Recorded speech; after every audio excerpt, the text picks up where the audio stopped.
Magandang araw, Pilipinas! Nagbabalik ang Police News Network. Nueva Ecija Police Provincial Office, inilikas ang mga apektado ng masamang panahon, search and rescue teams nakaalerto. Ibabalita yan ni Patrolman Ian Dayaw.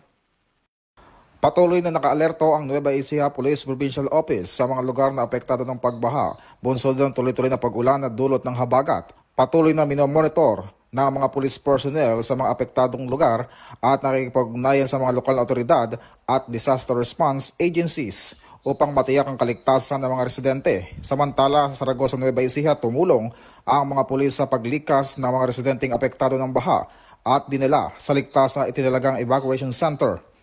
Nananatiling naka-standby ang NEPO at kanilang search and rescue teams para sa agarang deployment sakaling kailanganin, lalo na sa mga komunidad na patuloy na nakakaranas ng pagbaha at iba pang epekto ng masamang panahon.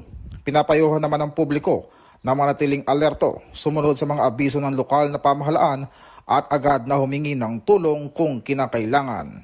Mula po dito sa National Headquarters sa Kapitpong Grabe, ako po ang Police News Network Correspondent Patrolman Adrian Dayaw, alagad ng batas, tagatagpuyo ng Balitang Pulis. At yan ang balitang nakalap ng ating PNN correspondent.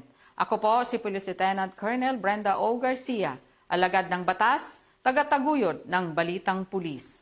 Bagong PNP para sa bagong Pilipinas. Serbisyong mabilis, tapat at nararamdaman.